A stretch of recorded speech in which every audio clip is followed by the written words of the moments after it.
fallen in the line of duty.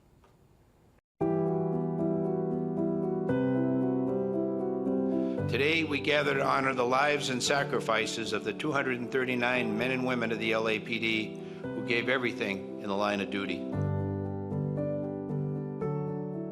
Behind me is the LAPD Memorial Wall for officers fallen in the line of duty. We have 239 names on this wall behind me. People who went out to work that day or night not knowing whether they'd come back, and in those cases they didn't come back home. And so our officers every day go out there and with that same uncertainty in their life, and their families feel that as well. That's part of the weight of the profession. Los Angeles is a great city because of individuals who answer the call to protect and serve. Today, we honor those who gave all, and we renew our commitment to support those who continue their mission in the face of great challenges. Each name we remember today represents a life of courage, commitment, and selflessness. And behind each name is a family whose lives were forever changed. To the families here today, your loved one's legacy lives on in the fabric of our city. My message to the families of fallen officers at LAPD and everywhere is you will never be forgotten. You will always be part of our family here and throughout the nation.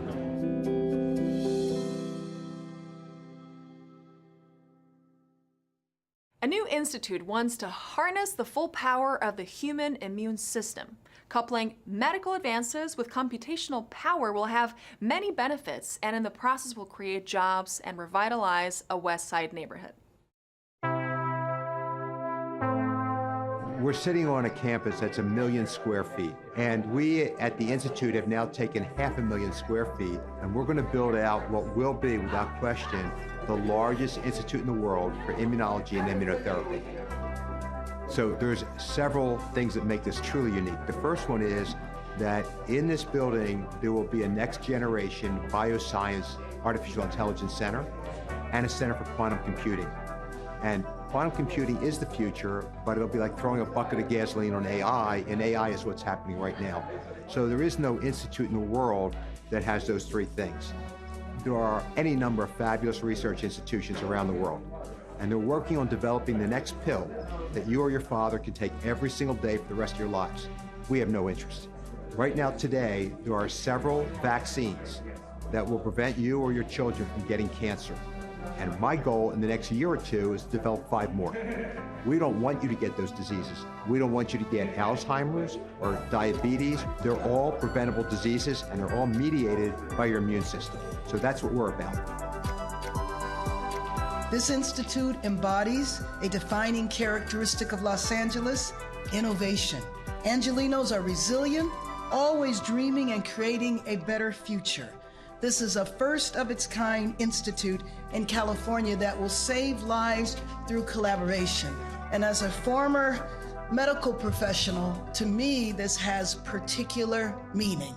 I know when you think of health-related research, you think of discoveries that treat diseases, but when you think of this institute, I'm going to view it like an accelerator in preventing diseases.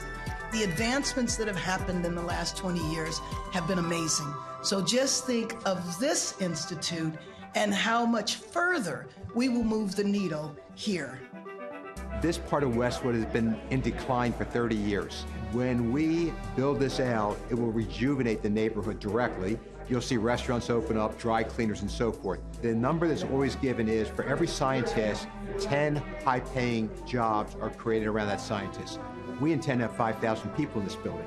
So this is going to be massive for Los Angeles. I'm an older guy, but this will absolutely affect my children's lives.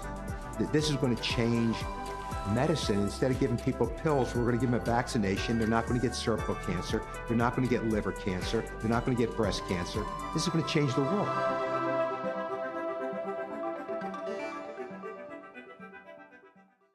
Councilwoman Tracy Park joined Laker legend James Worthy and LA Public Library at the Westchester Loyola Village branch. There, they unveiled remodeled spaces which will serve up and assist in some reading and learning wins.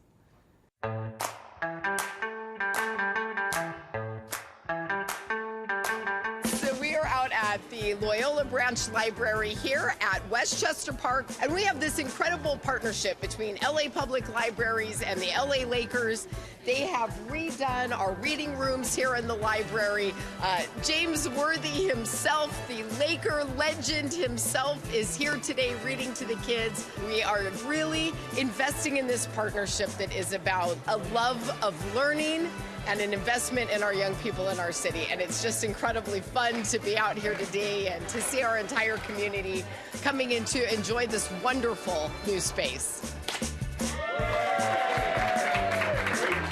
In the kids area, we created a space where kids can come together, sit in designated areas, and be able to talk and read along with a lot of the guest speakers that will come to the library and help encourage further reading. In the teen area, we know that tech is a big thing, so we wanted to make sure that they had the appropriate spaces to be able to charge up their devices, as well as to be able to use their laptops in a private area to be able to keep up on their studies, and of course, have a safe space to be able to work. Well, reading is a continuous thing. It starts at home, and it's the first thing that you need in life in order to grow and to become yourself. It's a way to educate yourself, gives kids hope at an early age, allows their imagination to flow, and it guides them throughout their life. So reading is everlasting. I just think it's an amazing thing to revive libraries and enhance them and give these kids everything that they need before they get into early stages of life. At that early age, 6, 7, 8 years old, give them a space and a place to let their minds grow. So it's a great project. One of our messages today is that we're not only a city of champions, thanks to LA Lakers and other teams, but we're also a city of readers. We have 7 million books here at our libraries throughout the city, but we also have millions of ebooks that people can check out, and no library in the world checks out more ebooks than the LA Public Library. So the Los Angeles Public Library is just such an incredibly dynamic institution, and the fact that we've got James Worthy here today, it doesn't get any better than having a Lakers legend like that here at the library, talking to kids about how important it is to be a reader and sending the message that kids who read succeed. There's a new Malcolm X Way on Crenshaw Boulevard. Councilwoman Heather Hutt joined community leaders to celebrate the legacy of Malcolm X and put him on the map in South LA. This is an amazing day where we are celebrating 100 years of Malcolm X's birthday. By doing a dedication, we are naming Malcolm X Way down Crenshaw Boulevard. This is an important location because we are at King Boulevard, so that where King and Malcolm X meet. This is an opportunity to spark interest, especially for our children and our community. Well, they'll be like, oh, why does it say that? And then there's an opportunity to talk about self-determination, self-reliance, self-education, and really the difference makers and the truth teller that Malcolm X was. The idea here is that two great men that wrote some great history for the United States and for the world, two great minds, that of Martin Luther King and that of Malcolm X, meet on these two corners together to help write and rewrite the history of the United States and America.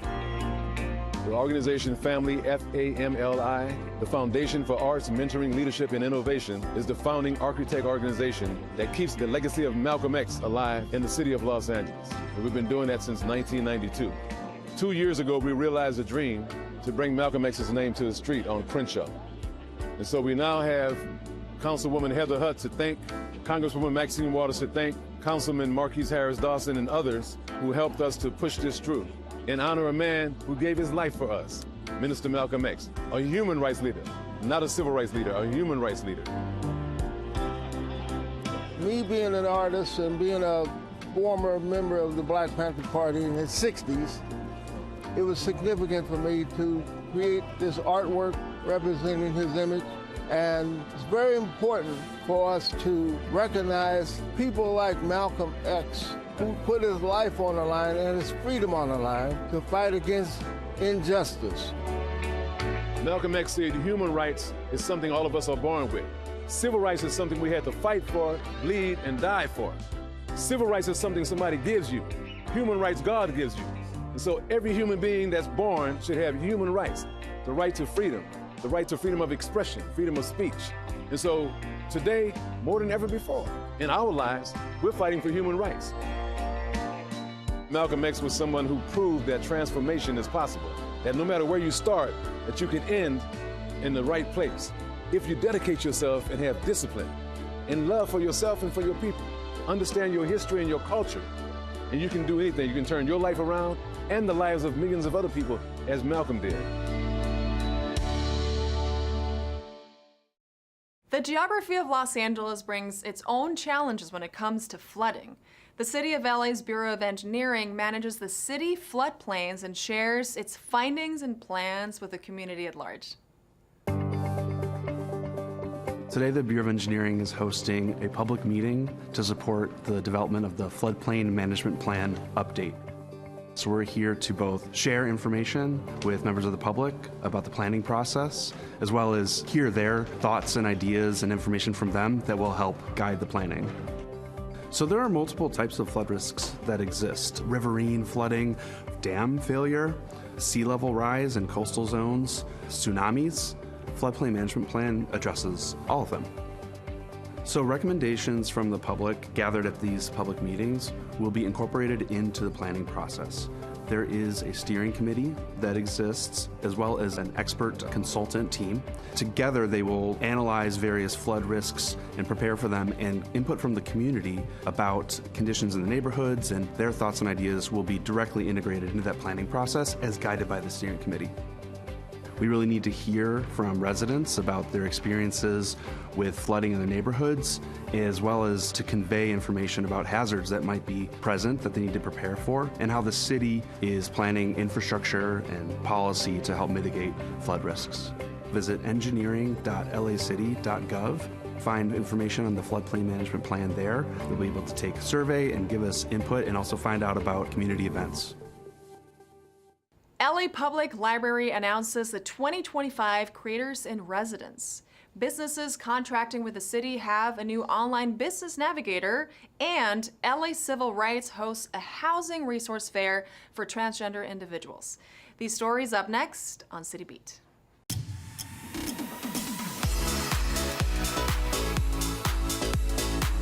The Los Angeles Public Library and the Library Foundation of Los Angeles have announced that their two creators in residence for 2025 are Ashley Walker and Tien Nguyen. The Creators in Residence program is designed to engage creative artists, support new works informed by the library's collections, and highlight the library as a creative haven. Designer, entrepreneur, and founder of Lemert Park Threads, Walker will use the library's historical archives to create a fashion line that embodies LA City's past.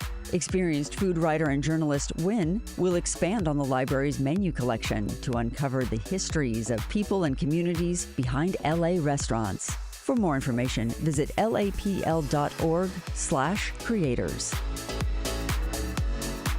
At the 2025 Procure LA Summit, Mayor Karen Bass announced the launch of a new City of Los Angeles Business Navigator service. The website is a centralized online hub that will support small businesses ahead of major world events coming to the LA region from 2026 onwards. The Navigator service will help local businesses access city permits, resources, and procurement opportunities. According to Mayor Bass, the city is making sure small businesses help lead the way by investing in local talent to deliver real results for communities. For more information, visit business.lacity.gov. The LA Civil Rights Department and the Transgender Advisory Council, in partnership with Councilmember Isabel Jurado and LA Public Library, will host the second TGI2+ Housing Resource Fair. The event will take place at LA Central Library's Mark Taper Auditorium. The fair brings service providers, nonprofits, and government partners together to share information with TGI2+ individuals experiencing housing insecurity. According to LA Civil Rights, while homelessness is a citywide concern, TGI2+ individuals are affected at disproportionate rates. The TGI2 Plus Housing Resource Fair takes place on Monday, June 16th, beginning at 9:30 a.m. and includes a panel discussion and information on transgender community support. For more information, visit the calendar at civilandhumanrights.lacity.gov.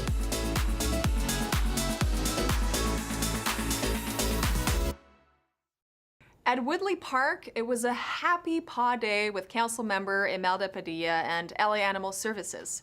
They made sure that all the fur babies were getting the love with their very own pet resource fair, and there was something for pet parents and would-be pet parents too.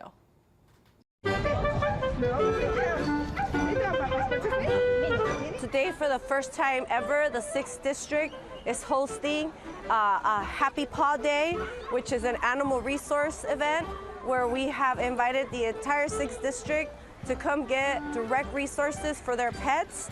And we are also here in partnership with the LA Animal Service Department.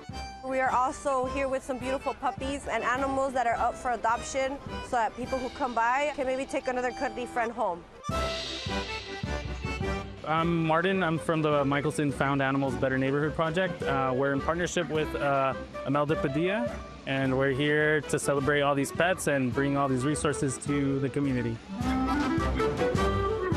We're here for this event that we found on Instagram for the microchipping and grooming service for the animals. What we wanted to do today was really bring the resources here related to making sure folks can get access to affordable pet care, meet some of the groomers of the local community, and we also have microchipping, free microchipping, lots of different things that are associated with having a pet. Sometimes the community doesn't know about it, and that's why we're here today, so that you know where to go.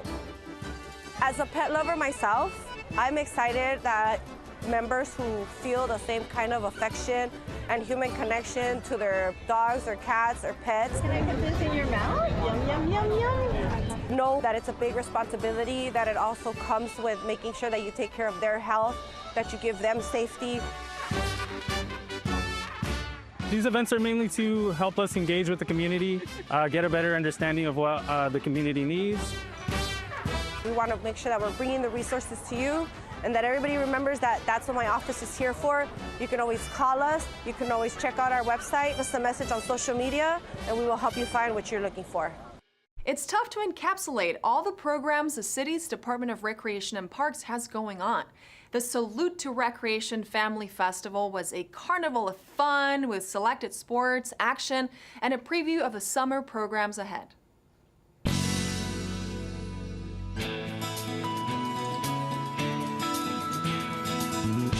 We are here today at Northridge Recreation Center in the heart of the San Fernando Valley. We are at the Salute to Recreation Family Festival.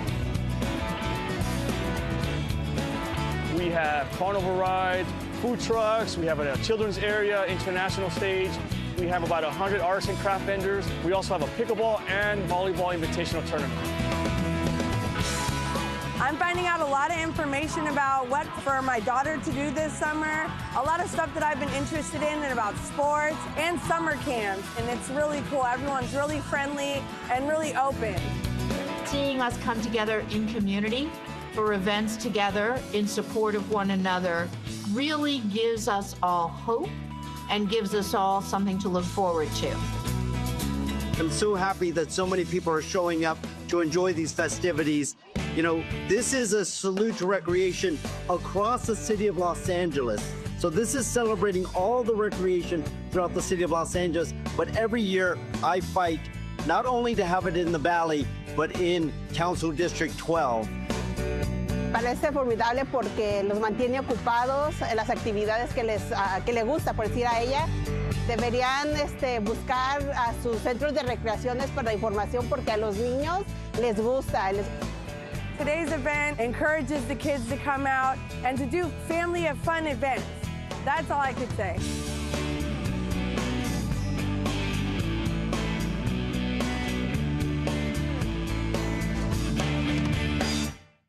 Although the Great War predates this library, there's a unique connection between the Memorial Branch and World War I.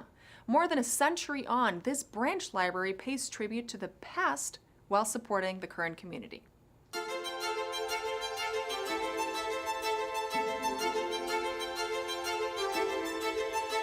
My name is Frances Jaffe, and I am the senior librarian, which is now called branch manager at Memorial Branch Library. We're the 49th branch of the Los Angeles Public, 49 out of 72.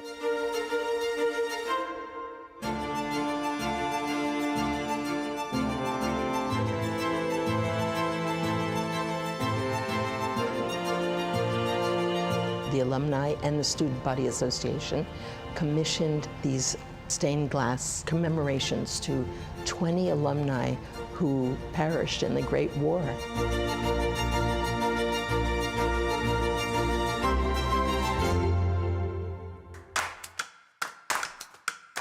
We have activities for every level. So we have children's activities, we have weekly story time, we have monthly programs that are paid for from our Friends group. We have a very strong support of Friends of the Memorial Library. They have used book sales twice a week, and that money goes to present programs for the children. The teens also have a weekly program on Thursday afternoons, a very strong teen librarian presence. And now the adult librarian is continuing programs for adults as well. So we have an adult art class, an adult needlework class. These are all once a week. And once a month, First Friday's book club. During the recent heat wave, you couldn't get a seat in this library, to the point that we had adults sitting over in the little children's chairs, and not only an official cooling center, but a meeting place, and there were people were like making friends, and yeah, isn't it hot? And I love that part. It really is a group effort. It's not us versus them as guests. They come in and they feel, oh, I'm here. What a feeling. In this week's feature story, it's a world-famous house by celebrated architect Frank Lloyd Wright, and it epitomizes his ideas of California living. Named for his client's favorite flower, Hollyhock House is the City of LA's first UNESCO World Heritage Site.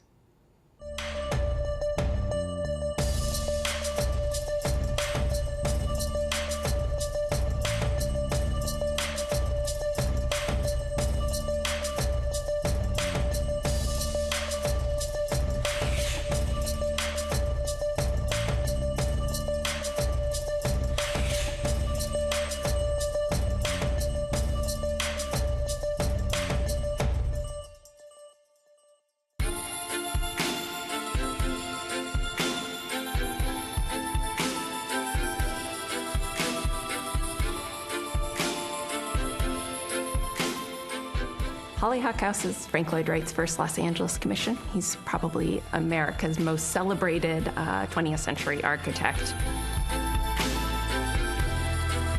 Hollyhock House is really this exciting project where Wright was coming to California, trying to imagine what a California house should be.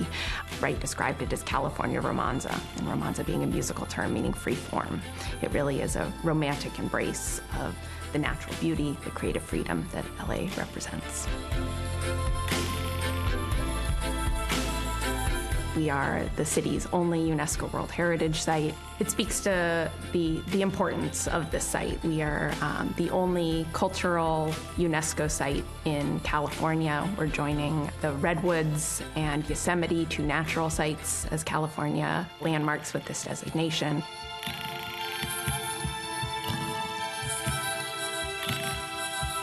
It was a commission for Aline Barnsdall, an oil heiress. She purchased this unique hilltop property in Los Angeles. It's one of these pretty rare green spaces in this part of town. Panoramic views of the city. Barnsdall gifted the property to the city in 1926. She really wanted to ensure that it went into the care of people who deeply appreciated its beauty and found it a stimulation. And that's, pulling from a quote from Barnsdall herself. And I think in her arranging for the California Art Club to use Hollyhock House as its headquarters, it really was a space that is both inspiration and also deeply engaged with the art community, and that carries through to today. We're really seeking to find opportunities to bring contemporary artists back in dialogue with these spaces, to have them bring new perspectives on this really important site. LA has such a rich and diverse art and architecture community. You know, as Bardstown intended, this was meant to be a place of inspiration. As much as we work to make it feel like you're being transported to 1921, this isn't a static place, and that those changes over time are part of an important history, and that there have been really important contributors, Lloyd Wright, Frank Lloyd Wright's son, Rudolph Schindler, and to have all of these voices working collaboratively to make Hollyhock House what it is today is just such a privilege. It has been city-owned for nearly a century. What has been realized under city stewardship really is quite remarkable and is very much living up to her ambitions for the site. We encourage people to follow us on social media, on our Instagram. In this week's Things to Do, head to the Central Library for June Jubilee, celebrate the themes in the House on Mango Street, and jump into the water with LA Parks for Juneteenth. All this up next on Things to Do.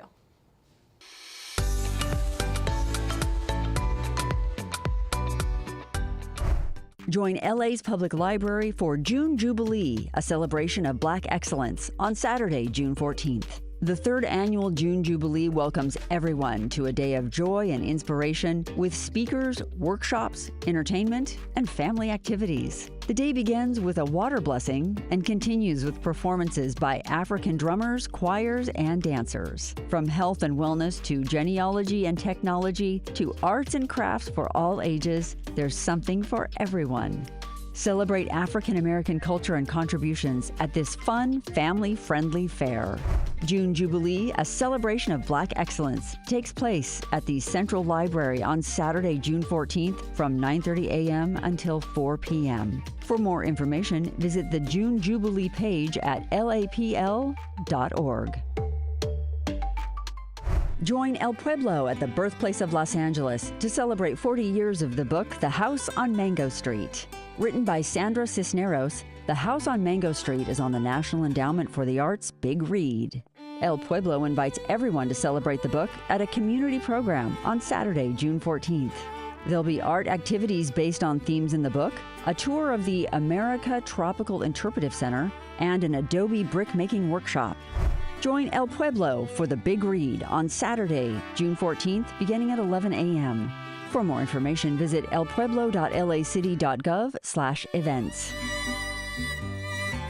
LA City Department of Recreation and Parks is celebrating Juneteenth at 3 of its swimming pools. Join the department for some engaging activities and unforgettable experiences, including sports, swim lessons, water play, CPR station, giveaways, and music.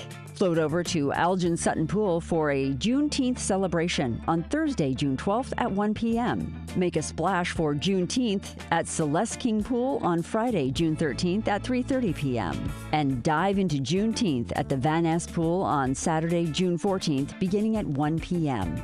For more information, see the featured activities at laparks.org. And that's a look at some things to do.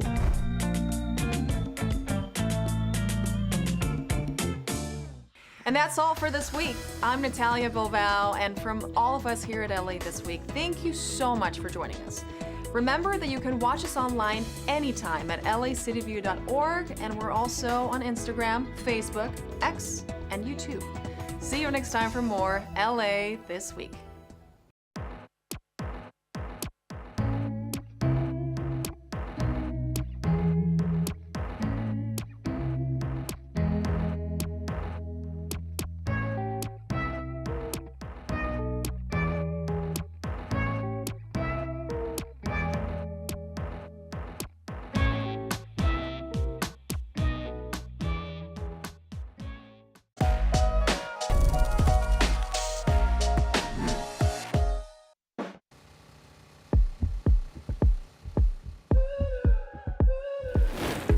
What does it take to move a mountain that no one wants to climb? When they tell you there's no answer, how do you change the heart and mind? face the road to freedom. When the past is in your way, in the darkness of the night, the future may be hard to find, but I believe that there's a day. All it takes is one good day. All we need is one good day. And I will find one good day. 'Cause all it takes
good morning, everybody, and welcome to the regularly scheduled meeting of your Los Angeles City Council. Today is Wednesday, the 11th day of June in the year 2025.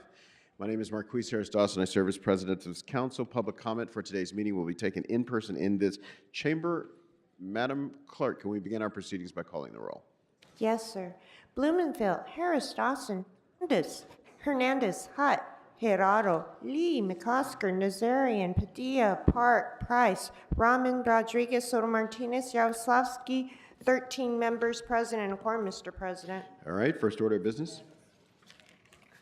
Approval of the minutes of June 10, 2025. Councilmember Rahman moves. Councilmember Lee seconds. What's next? Commendatory resolutions for approval. Councilmember Rodriguez moves. Councilmember Hernandez seconds. What's next? We run through the agenda. Yes, sir. Mr. President, there are several requests. First request is to refer item 16 to the Transportation Committee for further consideration, and the second request is to continue item 34 to June 13, 2025, sir. June 13th, 2025? Yes, sir, Friday. Friday, okay. All right, without objection, that's the order. Item 1 is an item noticed for public hearing.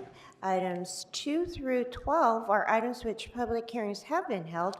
Note that corrected reports for items 9 and 10 have been submitted and are now online under their respective council files. Items 13 through 18 are items which public hearings have not been held. Note that no action is required for item 17 inasmuch as the mayor approved the budget for fiscal year 2025-26. Items 19 through 33 are closed sessions items considered by the Budget and Finance Committee. And on the continuation agenda, item 34 is an item for which public hearing has been held. 10 votes are required for consideration. All right, without objection, those items are now before us. Specials members, to my right, to my left, Mr. Price. All right. Councilmember Padilla. Item 7 for an amendment, as well as talking points. Comments. To speak and an amendment for item Yes. number 7. All right. Any others? All right. Madam Clerk, which items are available for the council to consider at this time? Mr. President, council may now vote on items 2 through 6, as well as 8 through 12, sir. All right. Those items are now before us. Let's open the roll, close the roll, tabulate the vote. 13 ayes. All right. What's next? Mr. President, council may now vote on items, closed session items considered by the Budget and Finance Committee. All right. We'll ask Councilmember Yaroslavsky. Thank you, Council President. The Budget and Finance Committee considered items 6 and 19 through 33 in committee on June 3rd. I recommend we approve these items. All right. Can we read the settlements into the record? Yes, I'll read the settlement, sir. And also, there are 2 closed session items that should be held on the desk at this time, and those are item 28 and 32, sir. But I shall read the settlements for the closed session items considered by Budget and Finance Committee. Item 19, in the case entitled Brandy Menard et al. Versus City of Los Angeles et al., there is a recommendation to expend up to $195,000 in settlement. Item 20, in the case entitled Santos Orellana et al. Versus Johnny Charles Wilson et al., there is a recommendation to expend up to $325,000 in settlement. Item 21, in the case entitled Bianca Irene Arusi Placias versus City of Los Angeles et al., there's a recommendation to expend up to $575,000 in settlement. Item 22, in the case entitled Jim Potapan versus City of Los Angeles et al., there is a recommendation to expend up to $300,000 in settlement. Item 23, in the case entitled Jesus Sandoval et al., versus City of Los Angeles et al., there's a recommendation to expend up to $1,150,000 in settlement. Item 24 in the case entitled Mark Sayeg versus Jesus Carrillo Jr. et al., there is a recommendation to expend up to $150,000 in settlement. Item 25 in the case entitled Diana Vigil versus City of Los Angeles, there's a recommendation to expend up to $125,000 in settlement.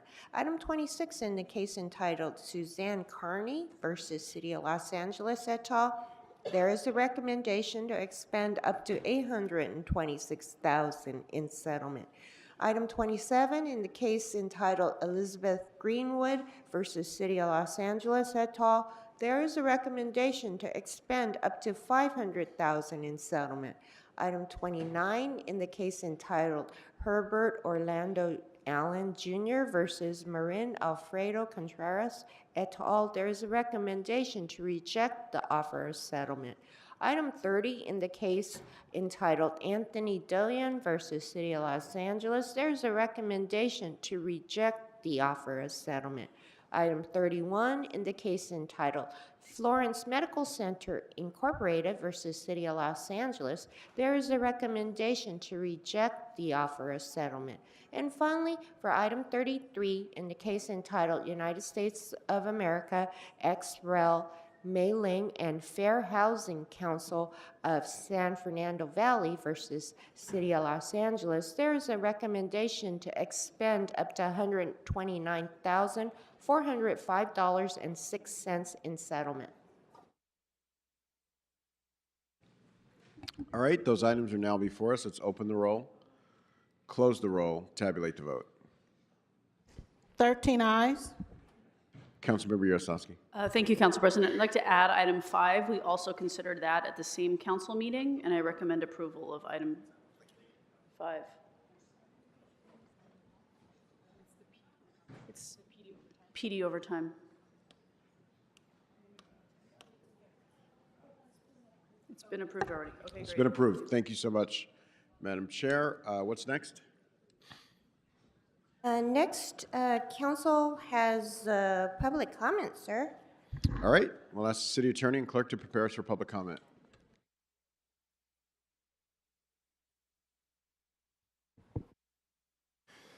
To people providing public comment, when it is your turn to speak, please state which of the agenda items you'd like to speak to.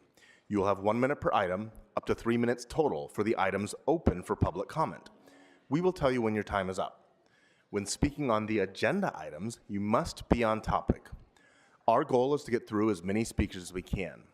If you are not on topic, or if we cannot tell whether you are on topic, you will get one brief warning from me or the council president. At that point, you need to get immediately and clearly on topic.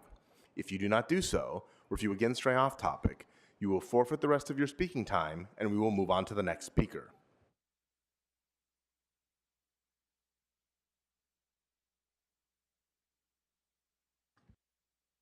The items that are open for public comment on the agenda are items 1, items 13 through 15, and items 17 through 18. Again, the items that are open for public comment on the agenda are items 1, items 13 through 15, and items 17 through 18. Item number 16 has been referred back to the Transportation Committee and will not be available for public comment today. Members of the public may also speak for up to 1 minute for general public comment. During general public comment, members of the public may speak to any of the items or anything else in the city's subject matter jurisdiction. A couple more announcements if I could have the interpreters make this first one aloud to the room. If you require a Spanish language interpreter, please make sure to pause every few sentences so the interpreters can interpret. Si requieren traducción en español, por favor pausen después de cada frase para darle al intérprete la oportunidad de traducir. Don't worry, we will pause your time while the interpreters are interpreting, so you will get the same amount of time as everyone else. Thank you. Y no se preocupen, les pausaremos su tiempo mientras el intérprete está hablando, entonces recibirán la misma cantidad de tiempo que las otras personas. Gracias. One final announcement. In order to help us run an efficient public comment period, I would ask that you please wait until you hear the name that you signed up under read aloud or called out aloud. The order in which we take the names is at random. It is randomly generated. So again, please wait until you hear the name that you signed up under called out aloud, and then you can line up in any order on your left-hand side of the council chambers. Thank you. I'll begin calling names. Stacy Segarra Bollinger, McAllister, and Mark Kubisky.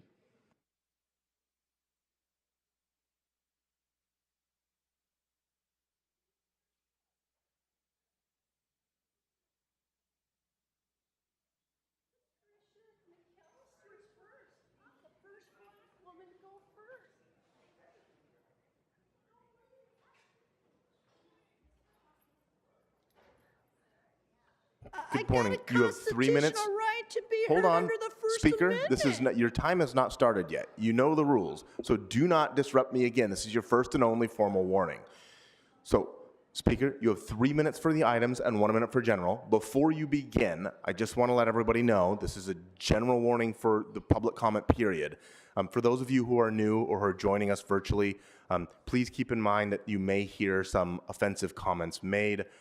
Please know that those do not reflect the views of the city, of this council, or any individual person around this horseshoe. We appreciate your patience. The fastest way to get through this is to just ignore it. The Brown Act does not require you, the members of the audience, to listen to the public comment period. So if at any point you would like to leave the room or hit mute if you're watching virtually, you are more than happy and more than welcome to do so. Thank you. Go ahead. You have 3 minutes for the items and 1 minute for general. Yeah, motherfucker. I'm the first to have your impermissible restraint on my First Amendment, as you tell the audience. But the audience approves of my effective communication by the fucked up first black mayor of Los Angeles woman, because she don't want us to have cannabis to get high. I want to get high with you. Does anybody want to get high with me?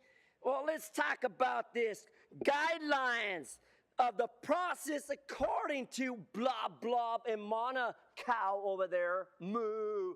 Now she's listening, everybody, because I have an assessment to assess against our local government. Fuck you on behalf of Measure 64 and on behalf of all the business owners who want a permit to sell cannabis, you hoe. Then I go to item number, this is 4 pages long, nigga. I got a rap on this. The rap reports that all annual physical of 6.54 million ounces of Proposition K for kids. Wasn't that song? Proposition K for kids. All the other fucked up kids with the K wanna say fuck you. Then I go to the back of this goddamn 40-page agenda shit. Can we go to general public comment? Nah, I'm talking about item number 18 in CD9. Are you retaliating because Mr. Price doesn't recuse himself from the 18 million bonds on the project known as Main Street? Where's the housing? How many years I've been here explaining to the world about the housing conditions? I pray to God, I pray to the Jujus and the money tree to provide 57 more units on behalf of David O. Carter, for the record. For I want the record to reflect the motion that I bring to the floor today in allocating more billions of dollars of stolen allocated money by Ramen Noodle and that Juju Bob Bloomfield up there talking to Mana Cow. Moo, moo, moo, moo, moo, moo. Yeah, everybody, it's Christmas. Look at item 17, veto of the mayor. Fuck the mayor too.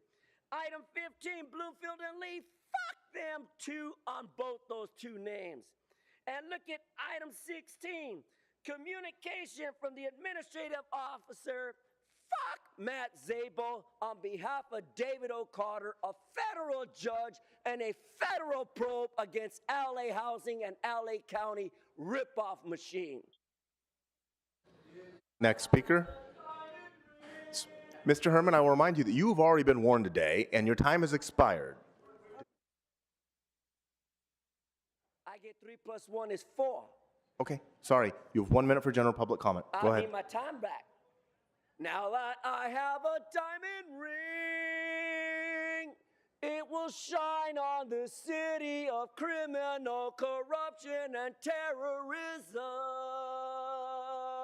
Smoking scan, you know for a fact that Marquise Sambo Django has a thrill with my big dick. I want my rations so I can buy my cannabis and get a motherfucking high on you. If I had a reason, I'd be crying out to the world. I don't give a fuck about you, Mommy Mayor Bass, because you're such an ass. If there's really democracy, then let me be the first one to say, fuck you. Next speaker. Before the next speaker, I'd like to call a few more names. Christopher Martinez, George Buzetti, and John Kalish.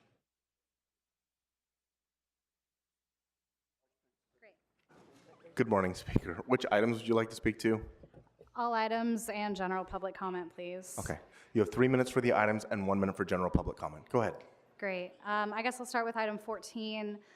This is to appropriate $1,682.19 for something called a ceremonial sign ceremony. Sounds a little redundant. I understand that this is a relatively small amount of money compared to the budget as a whole. However, I think in an impending structural deficit, it would be wise for this council to not levy expenditures related to ceremonies and superfluous things. Maybe community members, private entities can fund those things if they want to see them happen. Bids, organizations, 501c3s, instead of the city ponying up money for things we really don't need. We should be on a tighter budget. Item 15 is a $50,000 reward. I don't understand why these rewards come out of the city's budget when it's the people doing LAPD's job for them. Considering the significant portion of the budget the LAPD gets, they should be taking on more of these expenses through their department. The taxpayer shouldn't be on the hook for that. If the LAPD can't find this person and they need the people to do it, they should be paying, not us. Item 18 is a housing revenue bonds for multifamily housing. The amount is $18,503,750 for the new construction of a 57-unit project. I'm sure this is a great project. My question regarding these housing revenue bonds tends to be, if we can do revenue bonds to fund developers and landlords to build and own and manage new housing, why can we not do mortgage revenue bonds so that we can finance individuals and families to get into homes that they own? We know that the likelihood of a homeowner becoming unhoused is significantly less, as a tiny, tiny fraction of the likelihood of someone who rents becoming unhoused. So when we see these mortgage revenue bonds and these expenditures that go to fund developers and landlords, it's kind of like paying the middleman. We should be paying individuals and families to be able to own their home in Los Angeles, and that will also mitigate the crisis of the unhoused resident population. Item 17, I thought the time was up on that, but it's really interesting regarding the budget and the negotiations that members of this body made with the mayor regarding reinstating the 240, I think, hires for the LAPD that y'all eliminated in your budget, and rightfully so, good on that. But the fact that you made this negotiation to bring those hires back, to appropriate funds for that, and then you're making all these lofty statements in the press about supporting these demonstrations while the LAPD is terrorizing the city. They set fire to some Waymo cars. Protesters aren't standing for the way that the things are. Our leaders are in the press talking a big game. But when it comes to legislation, everything's the same. Your fake ass rally, complete with a sound stage, it leaves me thinking that it's all political. Fuck. Without real action, your words are useless. The people notice it's all political. Your empty, hollow speech. You're not protecting immigrants, but you'll play them for your greed.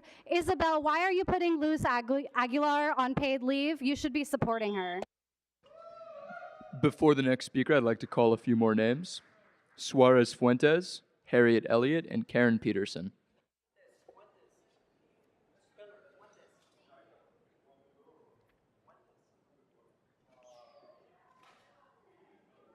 Do I start?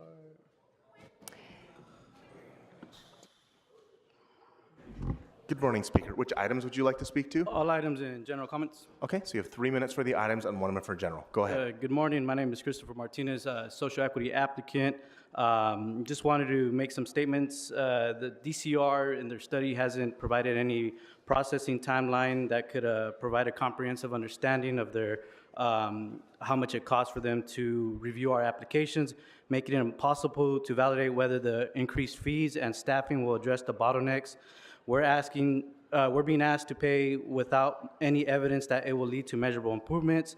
In any other regulated industry, this would not be acceptable. Solutions that I would recommend is cut internal overhead and align with staffing with clearly defined goals, hire a third-party compliance consultant to manage licensing inspections, and integrate coordination on a flat contract basis.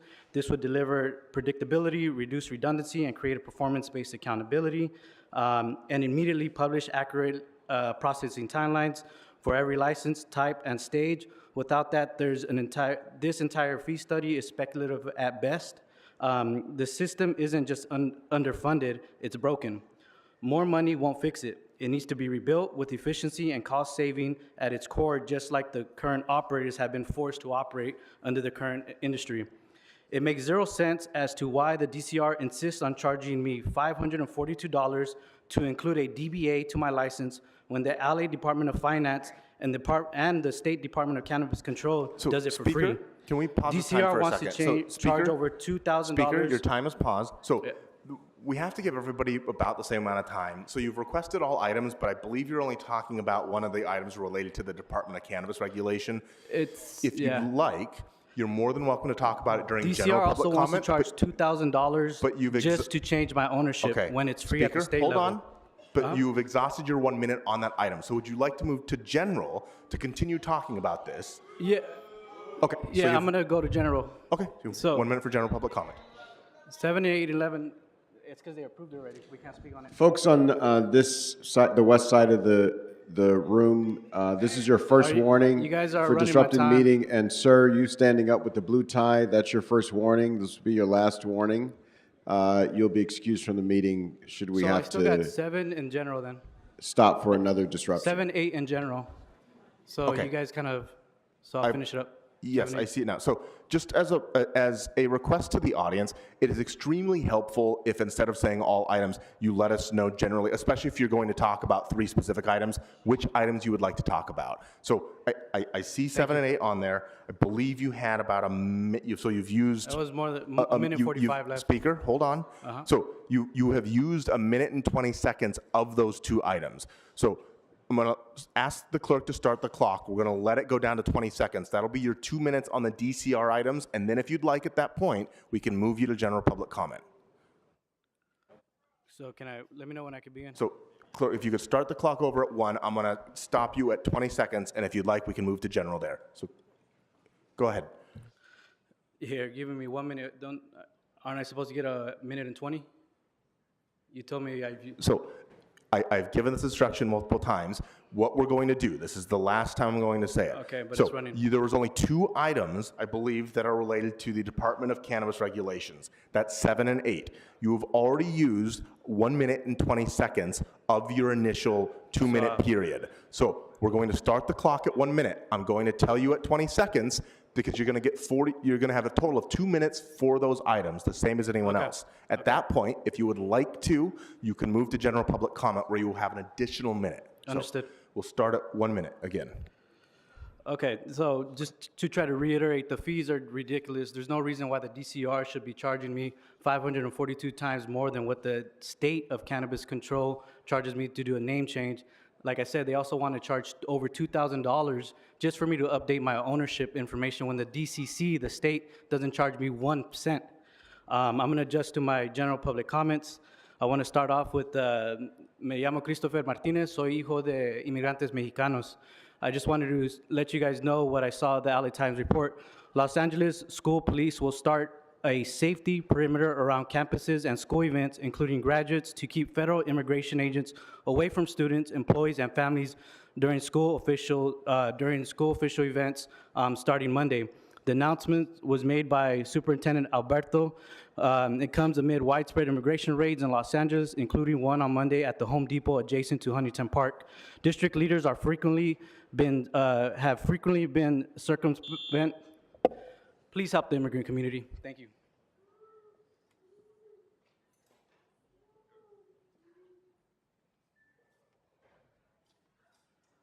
Good morning. Which items would you like to speak to? I was going to speak at 1 and 4. However, all I have to say about 1 and 4 is that. Okay, so I'm going to give you the 2 minutes for 1 and 4, and if you'd like, then you can switch to general. Just let us know. Go ahead. Okay. All I need to say is, why haven't we been told that this budget was the first budget without lobbyists? I think that's a grand statement, and I just heard it. And it's just how interesting that we don't hear some of the most basic things here. That's all I have to say about that. I'm moving on to public comment. Okay, so you have 1 minute. Go ahead. The back of my shirt says, Fred Burks, he's the founder of Peers, want to know. He contacted me that he's going to help me investigate the death of Ellen Davis. Ellen Davis was a teacher, 151 English at Los Angeles City College. Holly Batty is their English chairperson right now. She would help out, but she doesn't remember Ellen Davis that much. The only one that does is Jessica Mintz, who I knew much better. The problem is there are 2 or 3 students who seem to be impeding the investigation, saying that Ellen Davis is in Canada. I know it's a lie.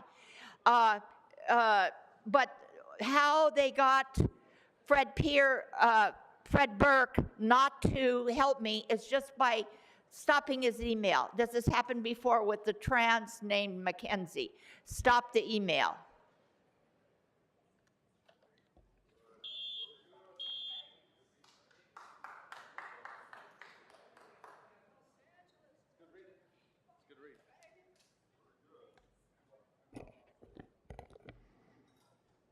Good morning. Which items would you like to speak to? All items and general public comment, and I'll walk you through the items. Okay. You have 3 minutes for the items and 1 minute for general. Go ahead. So we're starting on item number 1, and it's regarding a SECA compliance. Now, why do we have any faith that the city attorney's office will actually follow through with any SECA compliances? At the Plum meeting last week, we had a motion that was talking about such a very similar thing, and I'm going to make an analogy here where they were trying to build an entire mansion on an active slide, yet they approved the project anyway. The people that were trying to get their homes rebuilt as a part of the various destruction did not get any sort of consideration, yet the developer, who's known to be in the city attorney's pocket, got the project approved. It was clearly out of SECA compliance, and yet we have a motion here that we're supposed to take on good faith that this body will vote on it in any which way. in a positive, good faith manner. Obviously, that's not going to happen. Obviously, the city attorney's office is in the pockets of every developer in the city. Obviously, that's a fact. Shout out to Smoke and Scan, because he knows too. And now we're going to move on to item number 13. We have a discussion on, what do we have? We have yet another housing-related motion. Well, here's what Judge Carter and everybody else in the city thinks about housing-related motions.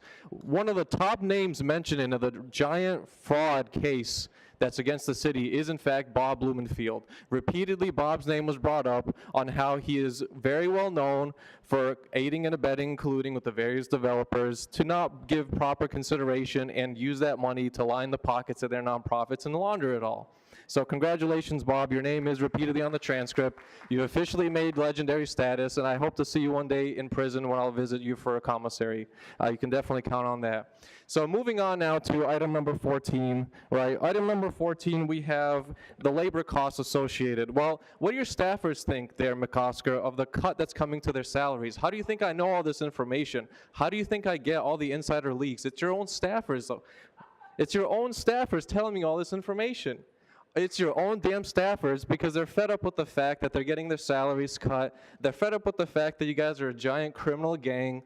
And at the head of it all is the city attorney's office, who repeatedly what? Does not prosecute LAPD officers for doing vile and disgusting things, like shooting somebody over 40 times even after they're dead, like hiring Ralph Campos, who hired a literal convicted serial rapist who's the head of the LAPPL as a treasurer, who also has a major conflict of interest and has secret contracts to hire his security company to do various work for the LAPD, even though he hired a convicted serial rapist. That's what LA is, that's what this body supports, and that's who the city attorney's office refuses to prosecute. Hiring a convicted serial rapist, Ralph Campos of the LAPPL. That's what this body supports, that's what the city attorney's office refuses to prosecute, and shout out to Smoke and Scan. Before the next speaker, I'd like to call a few more names. Madison Shockley, Xiuming Chair, and Molly Ross. That's right. Niggas back. Good morning. You have 3 minutes for the items and 1 minute for general. This motherfucking number I'm 7. sorry, this is Ms. Bollinger. This is your first and last warning for this meeting. Thank you. For who? I just start talking, fool. Now, number 7. Now, number 7 and 8, very important. All of the payoffs have been made to all the various council members and staff. Now, Bob, I don't want to be a snitch, but Bob, all of the round 3 people have paid you off, Bob. We got to resume the selection process using the randomizer to decide which one of us lucky fools is going to be able to sell the magic weed to the magic fucking tree. You see, fool? We got to get everybody high, motherfucker. We got to get that ladder. We got to get down hard and then soft, bitch. Number 8. We don't need no study, fool. It's real simple. You just get your bottle of cheap wine, you get your prostitute on 77th and Fig, and you get your weed, and you have a nice evening to decompress from all of the terrible traffic and the jobs that we do. Take, for example, I'm a commercial airline pilot, and I have to go and decompress after a long international flight. I fully fucking say no to 7 and 8. Now, if you're not going to do this, I want full refunds of all of the payoff money that has been given to the council members, and I will list the donors that are entitled to the refunds. They're all Chinese nationals. Jing Pong Wong, Dong Li Shi, Mong Dong Wu, and Mr. Tom Wong Lee of Cyprus. Now we're going to get to the veto, known as the veto of Mayor Bass, the pain in the ass known as Bass. So we say to that crazy Cuban trained terrorist bitch that we should veto the entire budget, rewrite the entire budget, and give it to Mr. Herman for administration. That would be good because we can get Kanye involved and we can get other motherfuckers involved to rewrite and distribute the money accordingly. I would suggest tonight, for example, to stop the riots, put a helicopter up and drop $20 bills down all over starting at 8 o'clock at night as a way to say thank you for the tagging, thank you for all the overtime for the LAPD, thank you for fucking us up. Now for the general comment, we got the parrot cheerleader from our leader, Imelda Louisa Padilla. She needs to calm down, Burnout. You gotta calm down. You were openly trying to do what we're trying to do. We want to get that information when those ICE raids are coming out. Do you know how much money that shit's worth? My God, we can get $200,000-$300,000 a raid. And all we got to do is pot it away. Now, I realize them FBI agents, they just so full of shit. They're over there charging a couple of our brothers and sisters. And I think Imelda should post the bond for today's defendants. Let's give Imelda a hand. Yeah. Use office holder account money. That's right. And as she's walking over, we got Tracy Irene Park with her laptop emailing the United States Attorney, the FBI, and Homeland Security about all this shit.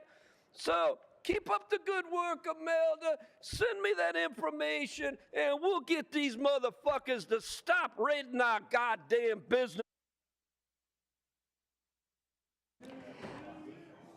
Mr. President, just a quick announcement, please. There is a special one motion, a Rule 23 motion, and that is motion Harris-Dawson-Lee, and it has been submitted, circulated, and a copy is on the bulletin board.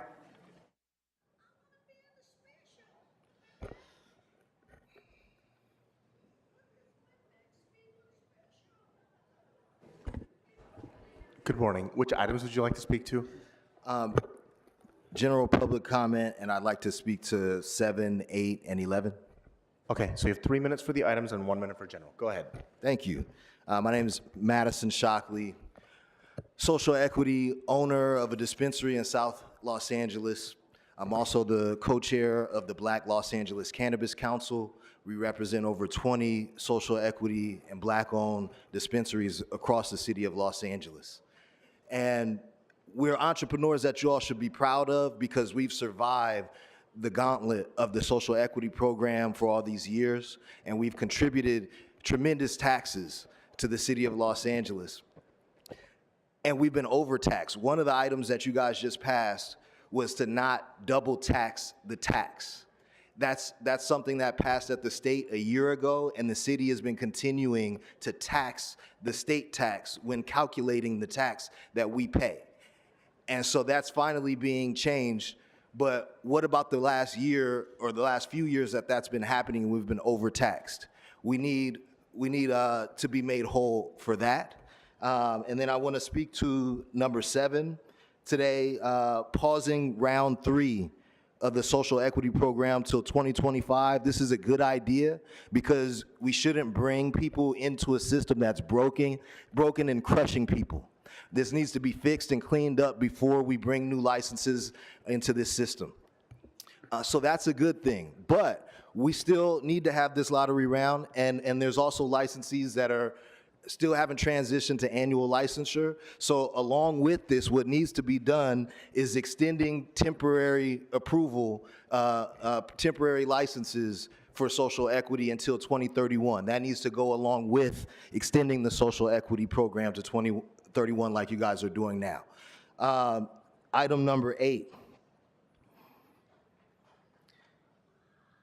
This is the fee study. You guys just approved a fee study that increases our fees by 137%.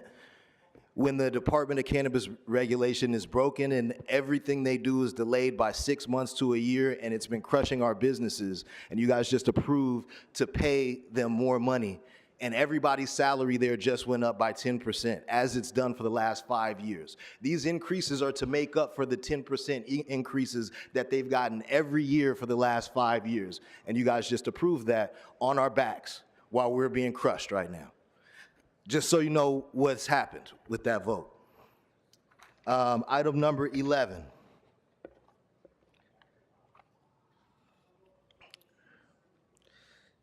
I addressed that already about the grocery receipts double taxing.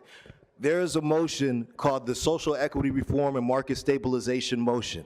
Those are the steps that needs to be taken after this. These are good initial steps, some of them, but there's a lot of work that needs to be done.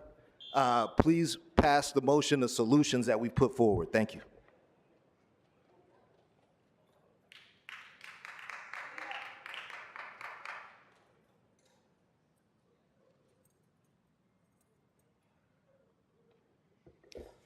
Hi, council members. I'm speaking to What items general- did you want to speak on, sir? General public comment. Oh, okay. You have 1 minute. Okay.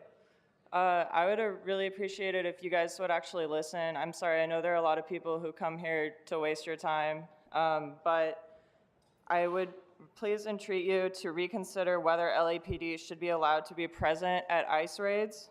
Their presence at these raids creates confusion about LAPD's role and blurs the lines between local policing and federal immigration enforcement, and contradicts LA's commitment as a sanctuary city.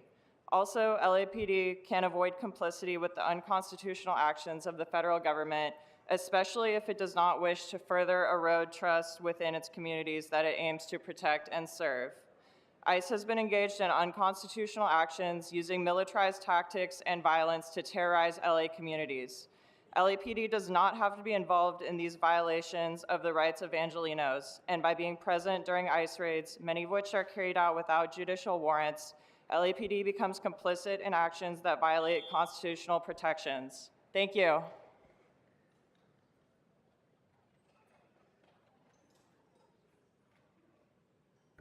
Hi, I'm speaking on general public comment. You have 1 minute. My name is Shuming Shir, and I'm with the California Immigrant Policy Center. Immigration forces have terrorized our communities for years, and since Friday, advocates estimate over 300 people have been violently and forcibly kidnapped by ICE. By standing guard while ICE tears families apart, LAPD becomes complicit in actions that violate basic constitutional protections. LAPD's presence at the raids violates the spirit and perhaps the letter of the Sanctuary Ordinance, which says that no city resources shall be used for immigration enforcement. This presence doesn't just impact immigrant Angelenos, it traumatizes US citizen children, divides mixed status families, and further erodes public trust across entire communities. I call on the city to hold LAPD accountable, require them to report on why they decided to respond to immigration arrests, and ensure that LAPD has no role whatsoever in militarized raids in our neighborhoods and schools. Thank you.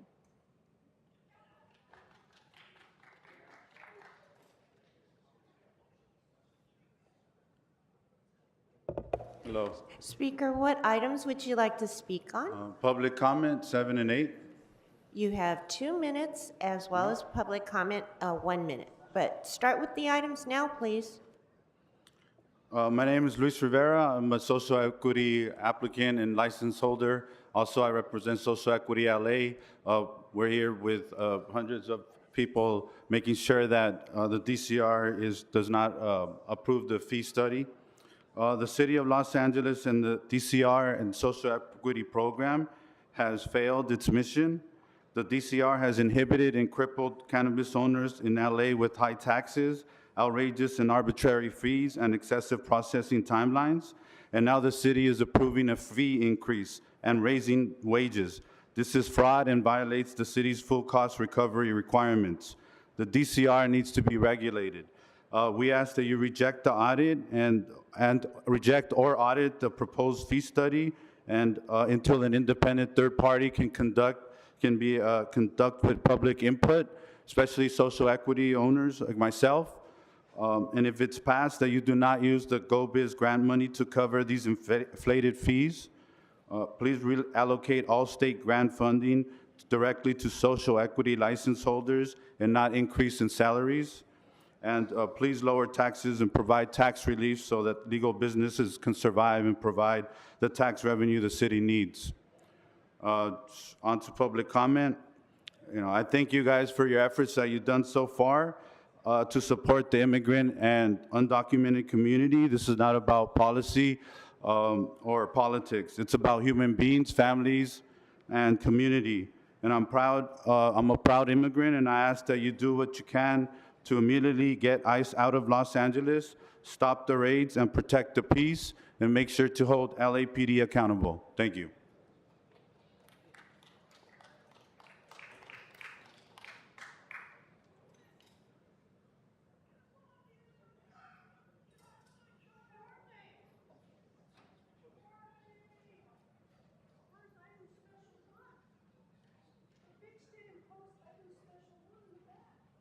All right, that concludes public comment for today's meeting. Thank you to everybody who came and shared with us for today. Madam Clerk, what items are before us?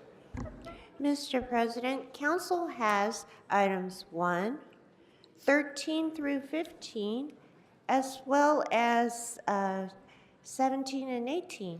All right, those items are now before us. Let's open the roll, close the roll, tabulate the vote. 15 ayes. All right, what's next? Next would be item number 7, and that was called special for an amendment and also by Councilmember Padilla.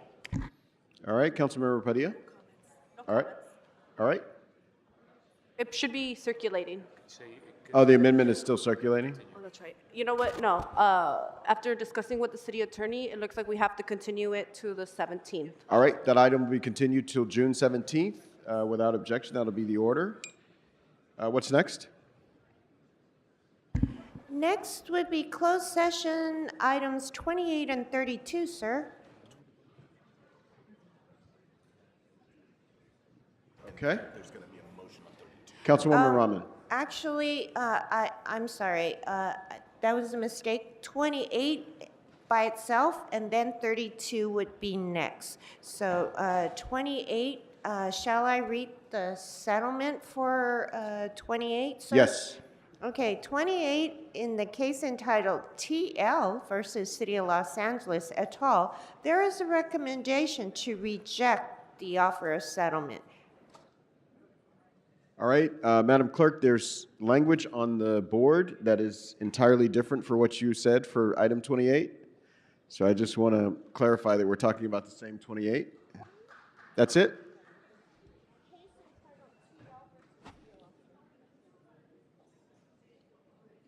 Okay, all right, that item is before us. Let's open the roll, close the roll, tabulate the vote. 15 ayes. All right, what's next? Next would be closed session item 32, sir. All right, that item is before us. Councilwoman Rahman. For item 32, I move that we approve the recommendations in the Plum Committee report. All right, let's open the roll. Is there a second to Ms. Rahman's motion? Seconded by Mr. Blumenfield. Oh, sorry.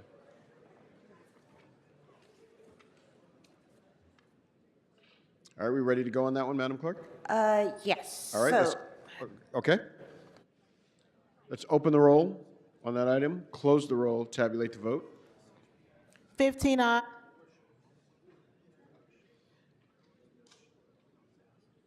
All right, what's next? next would be special one, sir. And first thing council should do is to vote on the findings, sir. All right, Councilwoman Yaroslavsky. Thank you. I ask that item 5 goes forthwith. All right, without objection, that'll be the order. All right, findings for the special one. Members, as you know, we're in a fragile and precarious security situation in the city that has come up on us without advance warning, and so this motion is necessary in the situation that the council needs to receive security briefings outside the parameters of a regular meeting or in closed session. We can do so without running afoul of the Brown Act.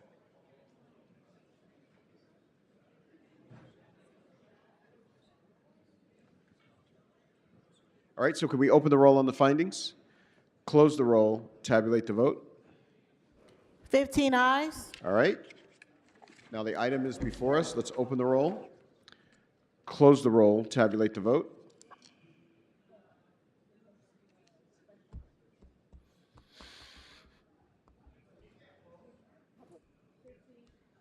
Ayes. All right, what's next? Mr. President, should Special 1 and Item 1, Prop K, go forthwith, sir? Yes. Council has motions for posting and referral. They are posted and referred. Announcements, members? Announcements. Seeing no announcement, I'll ask everyone in the chamber to rise for any adjourning motions and ask if there are adjourning motions on my left.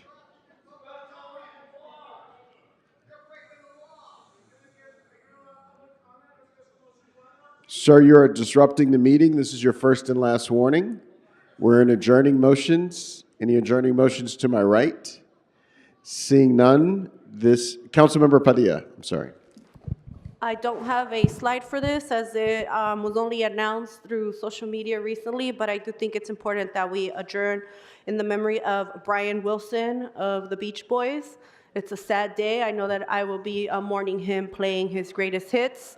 And I thank my third grade teacher for introducing me to such an awesome genre of music. Surf really is the best and so soothing. So I will be bumping Little Deuce Coupe over and over, and Don't Worry Baby, and I hope the rest of you do too. May he rest in peace.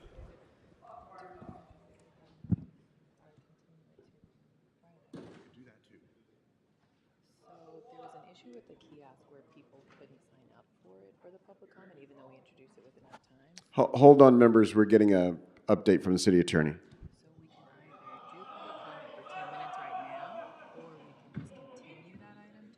So the meeting is still in session. I will remind Mr. Spindler, this is your first and only formal warning. I cannot hear what the council president is saying because of your laughter.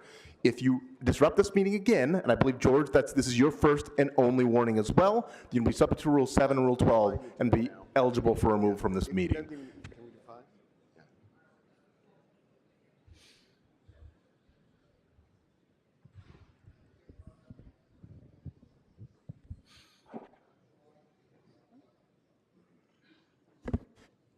Okay, so appreciate most of your patience. We've been informed that there was a technical issue with the kiosks and that Special 1 was not available so that you could sign up for it. This being the case, we're going to open up a 10-minute period for public comment on Special 1. No, they need to sign up. So if you want to speak on Special 1, please sign up on the kiosks.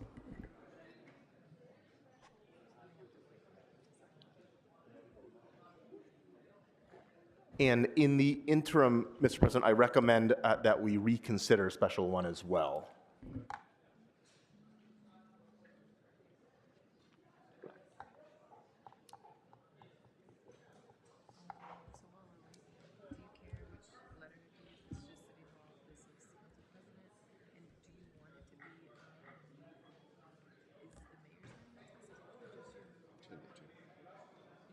She doesn't need to.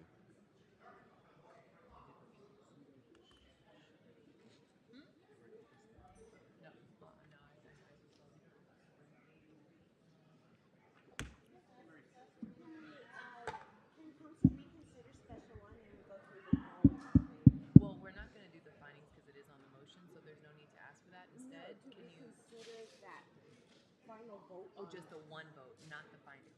No, just the one vote. Yeah, of course. Yeah, we'd have to do that since we're reopening. Yeah. All right, can we call the first set of names? We will have public comment from now until 11:15.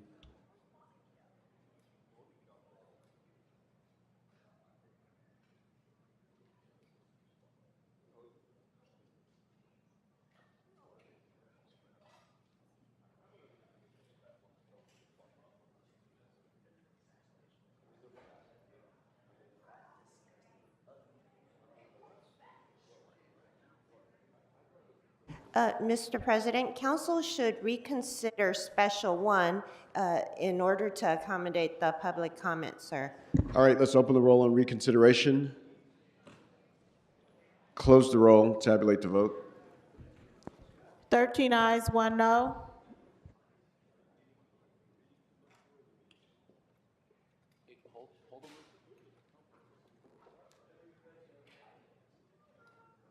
Can we call the names of the folks who signed up to speak? Yep.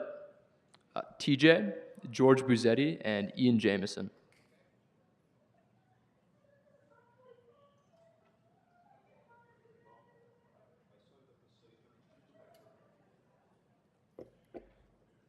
As usual, we have the criminal city attorney, as over in the homeless committee meeting, dissing the judge for 2 days and every federal official. And here you are, never learning your lesson, breaking the Brown Act, breaking every rule in the book, and we got to bang you while you threaten us. Guess what? DOJ was in court. You're looking at 10 years now, all of you fools. And for what you've been doing to me, I'm adding another 5 for elder abuse, especially a Nazarian, you fool. This is not on special one, so you Yes, have 25 it is. seconds on It special has one. to do with you breaking the Brown Act. Be quiet, you law-breaking fool, who don't even care enough to be over in the hearing for Huerte. Only Adam Schiff was. You guys don't care about anything except being bought and sold by developers, just as Merrick Garland stated August 24 in the New York Times under Biden, fools. Next speaker.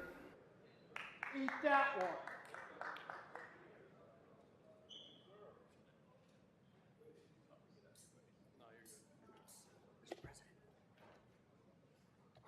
Go ahead, you have 1 minute for special one. So I wrote a complaint on this very issue of the suspension of the Brown Act just because you want it to be so, right? And this is exactly what this special motion is at hand before us. And this isn't the first time this body nor any other city body has done this. It's literally been the police commissioner's board. It's literally been the mayor, who has also had special private meetings she doesn't announce beforehand. And it's literally been various other commission boards that do not give any due notice. It's been the CPABs that have done the same thing, trying to suspend the Brown Act without giving any due notice, with suppressing public comment. And it's just a habitual pattern of this city to violate the Brown Act, to suspend it at will, and yet not give a damn. The feds are on you. The U.S. Attorney's Office is well in touch, and it's just an utter disgrace. The suspension constantly, just because you say so, the Brown Act, it's a criminal misdemeanor for doing so, and you know it. Next speaker. Before the next speaker, I'd like to call a few more names. Sunshine, Asia, and Marini. Go ahead, you have 1 minute for special one. That's right. And I want this to pass because it's fundamentally illegal. And I want you all to experience the pleasure of going to federal prison. You're going to love it there, Tracy. Imelda's going to especially love it because I hear you can get the best drugs at the best prices inside the prison, saving a lot of money on that pension. Bob's going to love raising his kids behind bars. Daddy, why are you here? Because I didn't listen to Mr. Goat Puppet. That's why I'm busted. But John Lee's okay. He got his cooperation agreement, right? Or he would have been charged. It's not relevant to special one. This is your only warning. Stick to visit. special one, or you're going to forfeit your time. Nigga, I'm trying. So, just please Hold help on, me. pause his time. I'm trying to... So, George, you have been warned. Just Mr. Spindler, your time is paused. Mr. President, George has been warned already and is eligible for removal if you would like. Please remove him from the meeting, subject to Rule 7.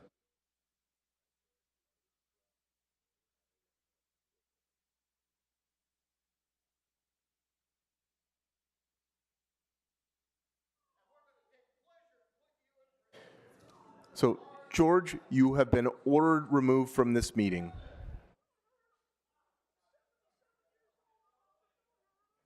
Mr. Spindler, I would kindly remind you that you've been warned as well, and that the clock is not running, so it is not your turn to speak. Okay, go ahead. You have the 5 remaining seconds. Right. I'm sorry, Tracy, I had to get underneath here so I don't get shot by rubber bullets.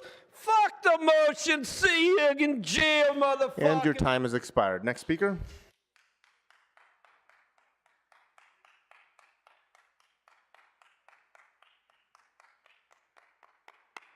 Go ahead. You have 1 minute for special one. Thank you so much. You guys can't just suspend the Brown Act whenever you want. That's the behavior of authoritarians. To the more Leninist agitators out there, please stop assaulting cops. It just helps Trump. And to you, Marquise Harris Dawson, for your characteristic disdain for the First Amendment, the Brown Act, and for free speech, you really need to go fuck yourself. Thank you guys so much.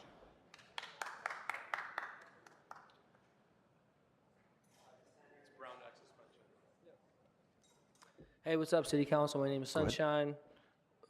So special.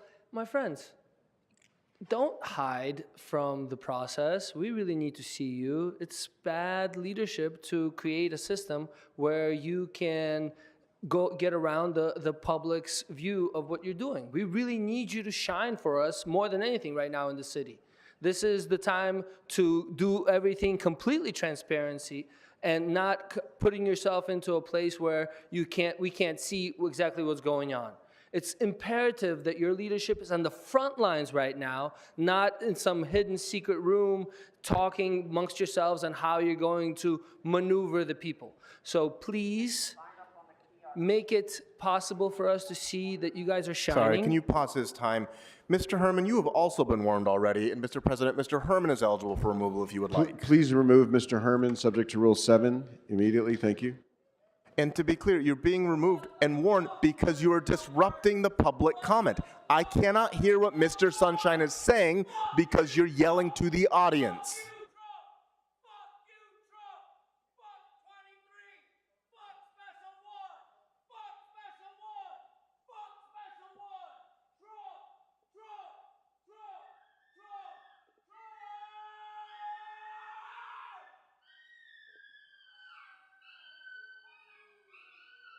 Can we check to see if his dog is okay, please? I don't know what...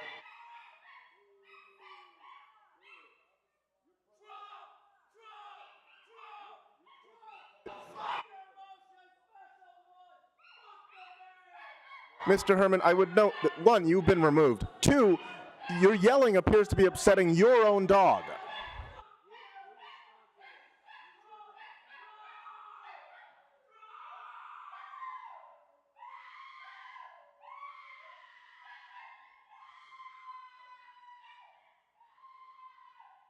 Mr. City Attorney, can we file a criminal noise complaint against Mr. Herman? Or if there's anyone from Animal Services who can please check on that animal. And an animal cruelty charge? I'm sorry, Mr. Sunshine, if you need just a couple seconds, just whenever you start talking, we'll start your time. Go ahead. I could see why the council would like to get away from the public. It's very clear and understandable. I get you. And at the same time, you don't have that privilege. You get leadership privileges for making sacrifices, and the sacrifice you get to make is being up front and center. Thank you so much. Next speaker. Before the next speaker, I'd like to call... Mr. Jamison, this is your first and only warning. Do not disrupt this meeting. Before the next speaker, I'd like to call one last name, Harriet.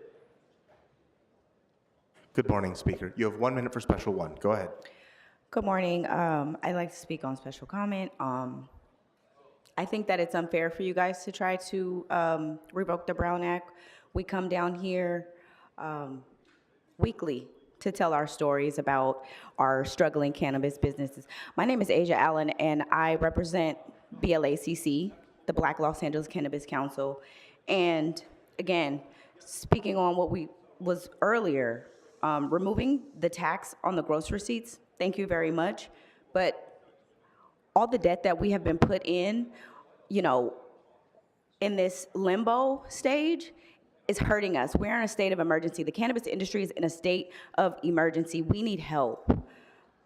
I mean, at the end of the day, the cost recovery study, we need to be real.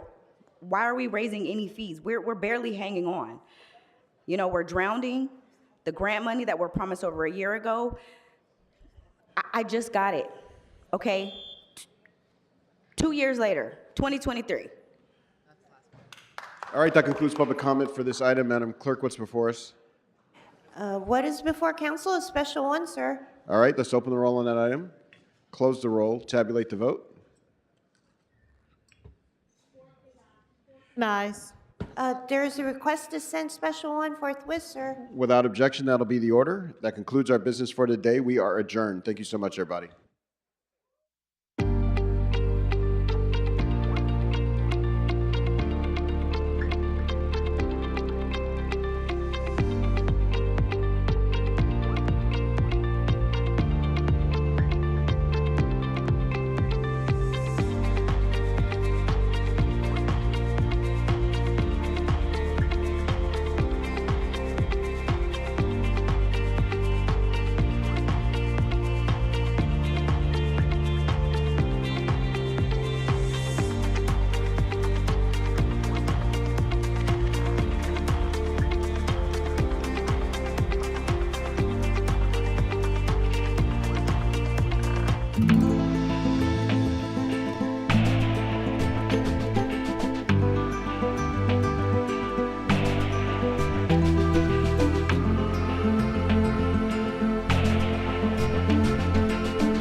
So we do the riderless horse, and this is our horse that we do it with. He's just probably, if Whitewater wasn't around, because Whitewater is our best horse, this is probably the next best horse. He is just, he's very regal. I see why he's chosen. He's just an amazing horse.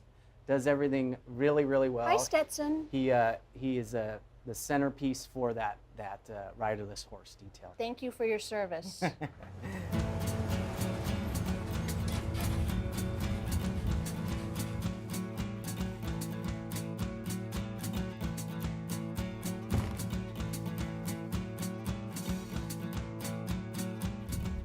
This one's new.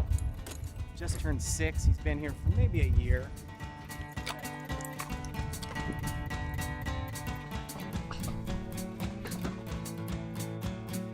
I say to a lot of people that want to come to this unit, yes, it's a blast riding a horse in the streets of LA, but you got to remember, in the dead of summer, I don't have an air conditioner. In the winter, you're cold. The horses are 1,200 pounds of muscle that you need to deal with. So there's a lot going on. It isn't all smile, wave, and nod. There's a lot to it.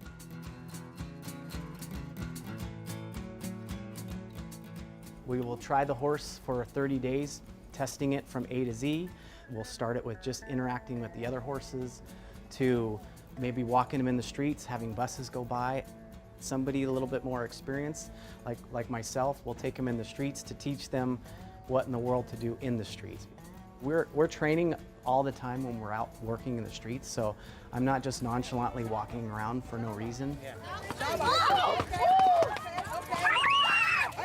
screaming, no screaming. You don't get it. Then no screaming. Is he a she? A boy. That one's Ernie and this one's Chavalito. What do you think? Cool?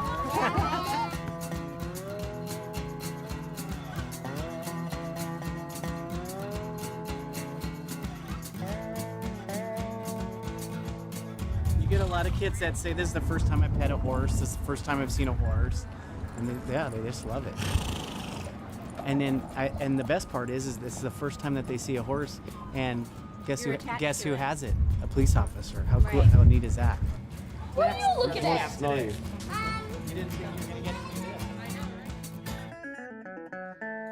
this. You rely on the generosity of the community to Yes. help buy the horses. Yes.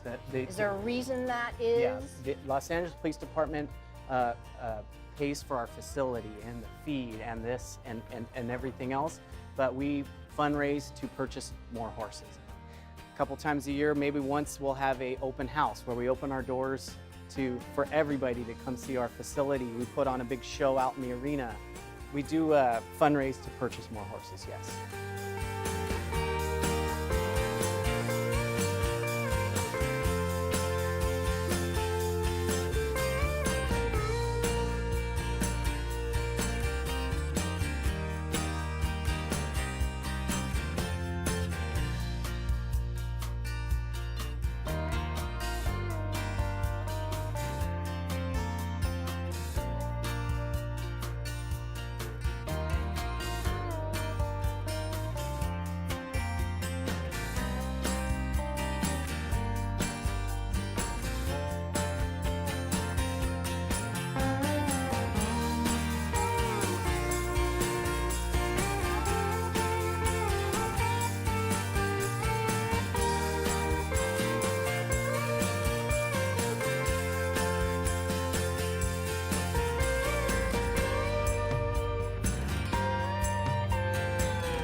Well, Officer Coffey, this has been an exceptional day for me. I hope it was fun for you. Of course, it's a blast. Okay, we'll do it again tomorrow? Yes, I'm ready.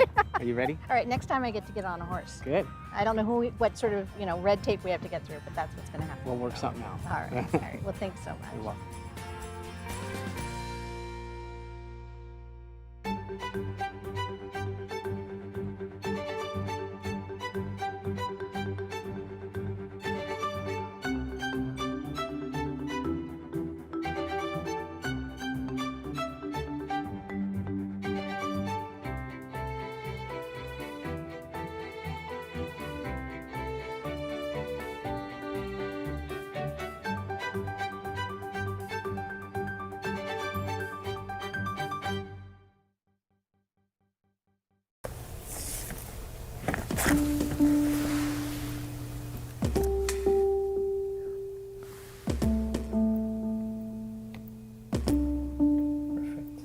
Hi, I'm Christina Rice. I am the Senior Librarian of the Los Angeles Public Library's photo collection. Now, our collection has over 3 million photos documenting life in Los Angeles from the 1850s to the present, which means there are a lot of photographers represented in our collection who produce these images. So today I wanted to focus on one of them, and that's Carol Westwood. So Carol Westwood was a local photographer. She primarily did a lot of film work, so she would be on the sets of movies, but she also, was a street photographer and loved the city she lived in and captured it, from downtown to the ocean. All of the photos she donated are digitized, so you can go to tessa.lapl.org to view the archive. And her photos kind of run the gamut in terms of subject matter and style. So sometimes, she would take very kind of gorgeous scenic photos of Los Angeles, be it the skyline or the ocean. She would sometimes go to the airport and shoot the planes taking off and landing.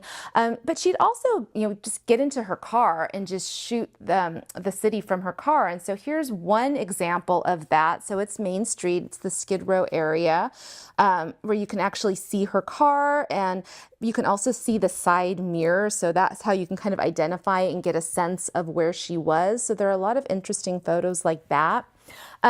She would also sometimes go into buildings, and this is, I think, a really fascinating photo. It's the Taft Building in Hollywood, where she had the vantage point to look into the building, and so we can kind of see people working. So it's very rear window, this photo. And then there are iconic photos of the Hollywood sign. Here's just a really interesting rear view of the Broadway Hollywood sign. And I mentioned she shot on a number of different mediums, so we also have color photos, and so we have some slides. And sometimes she'll just do kind of whimsical things. So we have the Smith Brothers Fish Shanty Restaurant on La Cienega, the entrance of which is just a giant whale mouth. So this is something that no longer exists. Sadly, I never got to visit, but it's wonderful that we have this color, visual documentation of it. She shot on Melrose a lot. One of the images that really resonates with me is this image of Aardvark's Odd Ark secondhand clothing store, vintage clothing store on Melrose. And this was a shop I would go to quite a bit in the late 80s and early 90s. My mom, when I was in high school, she would take me there to do back to school shopping. And so this is an image that, just brings back a lot of memories. So I think Carol's is a collection that, if you want to see the city kind of as it was in the 80s and 90s, it's there. If you lived through it, I think you can go and it can generate a great deal of nostalgia. And I think it's just also interesting to kind of see a photographer's perspective. So, we have all of these photos in our collection, and I think a lot of times people will search for specific things, which is great. But sometimes it's also, I think, nice to look at a photographer's body of work to kind of get a sense of what resonated with them and how they were viewing the city. And I think it also points out how important it is when, photos are posted online that the photographers need to be credited because, it was their vision. They produced this. And in Carol's case, she very consciously wanted to make sure that the world had access to her photos. So, the least we can do is honor her by crediting her. So again, if you want to visit Carol's archive, you can go to tessa.lapl.org, where there's also over 135,000 photos and counting from our entire photo collection.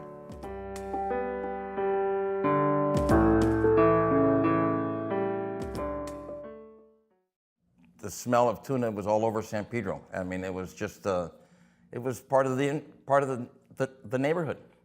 And in fact, in Long Beach, periodically, when the wind would blow, we would have that smell. That, oh, okay, San Pedro's working. But the worst smell was when they ran the reduction plant. That was horrible. It was really, really stinky. It smelled like hell. Nobody wanted to get on the bus in the late afternoon because it was all the women from the plant. When somebody would say something on the bus, ooh, the canneries here, it stinks, then my mother would turn around and say, the money doesn't stink. To some people, it's not so appealing, but to us, it was the smell of money. The smell of money. People knew things were going well. Even though the smell was strong, they said business is good. And everyone knew what it meant. It meant that the canneries were working, people were working, making a living, providing for their families. But everybody that I knew, and everybody that I still know, that worked in the fishing industry, I don't think there's a poor person around.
My dad was born in Brach.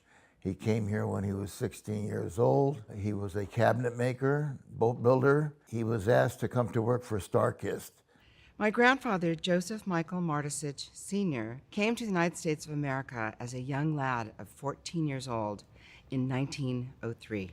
My grandfather, Misatich, his family was dirt poor. He ended up moving here or migrating here when he was 10 years old. It was a common thing in Europe. There's immense poverty at the time, and there was not a lot of economic opportunities. During the first half of the 20th century, the United States had a massive flood of immigrants who were escaping severe poverty in their old countries and looking for economic opportunity in the New World. Immigrants came over the United States for all different aspects and different desires and whatnot, but they really came to San Pedro because they really wanted to get devoted into the fishing industry. In San Pedro, the fishing industry attracted people from places such as Japan, Greece, and Portugal. But the biggest wave of immigrants came from the Italian and Croatian coasts. Italians and Croatians brought centuries of fishing experience to this country and to San Pedro. 4 or 5 of them would start up. Next thing you know, another half a dozen would show up. They'd call for more, their brothers or their cousins or other good skilled fishermen that come over to help out because things were just developing here, and in San Pedro, they just couldn't find good fishermen. The Italians and the Croatians developed the ability to find signs of fish, knowing what to look for, because you got to know what you're looking for before you find the fish. And so they brought those here, and that would help benefit them to be successful here in San Pedro. At some point, San Pedro was landing the largest tonnage in the United States of different species of fish, mainly sardines, squid, tuna, mackerel, pelagics. Although Croatian and Italian immigrants made up the largest part of the seafood business in San Pedro, the first significant ethnic group to impact the industry were Japanese fishermen. The Japanese were huge contributors to the San Pedro fishing industry. They brought a lot of innovations to the fishing here in San Pedro, the long lining aspect. The Japanese fishermen contributed to the expansion of the San Pedro fishing industry by introducing bamboo poles and long line gear methods to catch tuna off the California coast. They have a single line that comes down. Sometimes they would use a hook, and then they would put bait on it, throw it out, and then bring their tunas over like that. And then it all depends. Sometimes what would happen was sometimes they get some bigger ones, like 50 pounds and up. They would have to use 2 rods connected to one line. They would even use 3 sometimes. I think the most of they use is 4 when they get the big tunas like that. 4 guys in unison, pulling the fish over, dropping on the deck, throwing it back again. The ability to catch tuna became increasingly important in San Pedro as the local seafood industry began to expand beyond just catching sardines and started to include tuna. Fishermen here in San Pedro started out with sardines. Sardines were plentiful in the local waters. And so that was naturally the fish that was plentiful to catch, number one. Number two, there was a market for it, and demand for it. And so the local canneries here, the first one was California Fish Corporation. It was built in 1893, and it was predominantly sardines. But as sardines started to diminish, there was a movement to tuna. Although tuna continued to grow in popularity and would eventually become the king of the fishing industry in San Pedro, sardines were still the biggest local seafood product when a group of Croatian immigrants formed the French Sardine Company, an endeavor that would completely change the history of the seaside town. The group was headed by Martin J. Bogdanovic, a fisherman from the Croatian island of Vis. And he came here in 1908, I think it was. Started and bought a little fishing boat called the Ripper. Sailed up the coast of California to the Santa Barbara area and did that for a while. Came back to San Pedro and started a fish market. And then he got the idea of starting a cannery. So I guess he saved enough money and got a few partners and decided to try a cannery. The French Sardine Company that Bogdanovic started included 2 other major partners who were also born on the Croatian Adriatic. They were Nick Vilicic and Joseph Martisic Sr. My grandfather, Joseph Michael Martisic Sr., was born in Kamija on the island of Vis. It's the biggest island off the coast of Split in Dalmatia, as we call it now, that at the time was the Austro-Hungarian Empire. He arrived in Cupertino, California, to the home of an aunt, and he worked for a time and then went to San Francisco and continued to work and complete his high school education. And an opportunity eventually came up for him to come to San Pedro to be a partner in opening up the French Sardine Company, one of the first big canneries, and that was about 1917. My dad was Nick Vilicic, or Nicola was his real name, but he went by Nick. And he came to the United States in 1912, I think. And he was in San Francisco. He had a job in May's Oyster House. And then somehow he heard about